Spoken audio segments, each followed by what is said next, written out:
Now, Sunday, Jews around the world celebrated Rosh Hashanah, the beginning of the Jewish New Year, and though many traditions are well known, some may actually still surprise you. So here with us to explain some of these less familiar aspects of the Jewish New Year is former member of Knesset and Rabbi Lipman. So, what are some of these cool aspects?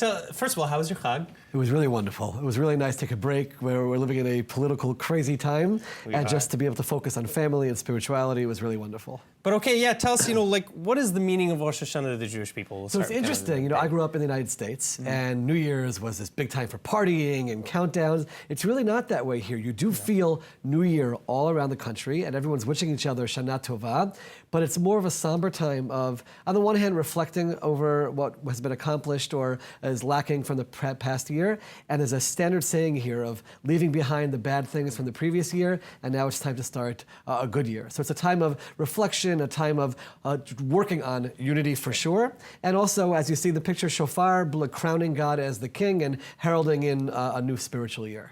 And do you really see like a big difference in terms of maybe observance or kind of the way people look at the holiday with respect to kind of America or diaspora Jewry versus Israel, aside from your mention of actual New Year's? The Gregorian New Year's. I think in Israel you find everyone's going to a holiday meal. Families are coming together. People are reaching out to make sure Holocaust survivors are taken care of, the poor are taken care of, new immigrants are taken care of. It really is a wonderful time of year in terms of reaching out to one another and trying to come together with some of the cultural aspects of the apple and the honey and wishing each other a new year, and more people than usual will go to synagogue here. The streets are certainly emptier than usual. And I always feel like Rosh Hashanah is a time you make Aliyah in the summertime very often, and then all of a sudden this holiday comes and you feel, I'm really in Israel, where the whole country is celebrating one way or another. All right, well, speaking of the whole country and empty streets, Yom Kippur is coming up, the Day of Atonement for those who are joining us now.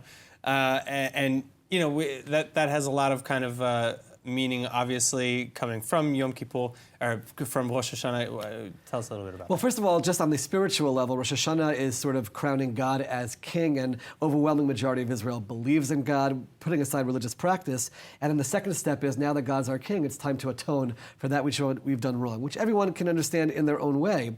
But way over 90% of Israelis are fasting on Yom Kippur. It's a traditional day where secular and religious are able to bridge that divide.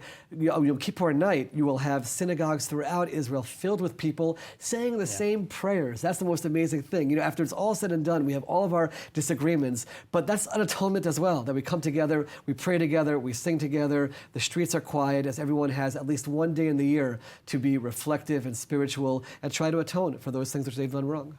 And so I guess, maybe if you could leave us on a good note of something that people, even if they're not necessarily celebrating Yom Kippur in the traditional Jewish sense, something that they can maybe take away for their own kind of home practice or something. I think it's the first statement we make in synagogue on Yom Kippur night in all the synagogues is we allow the sinners to come and pray with us. Who are those sinners? For those who are right-wing, it's left-wing it's right-wing, religious it's secular it's religious, and we're saying all those walls come crumbling down, and we're all in this together. Whether somebody's in synagogue or not in synagogue, I think that is the message of Yom Kippur, which tells us after it's all said and done, all we really have is each other. We can fight, and we can argue, and we can debate, but we have to find a way to cross over that and be tolerant and coexistent, and that will be the key to our success here in Israel, and that's hopefully what all of Am Yisrael, all the Jewish nation, can walk away with on this Yom Kippur. Is this your favorite holiday? Anything that unifies is my favorite, so certainly it plays a big role. Rabbi Lipman, thank you so much as always. Thank you.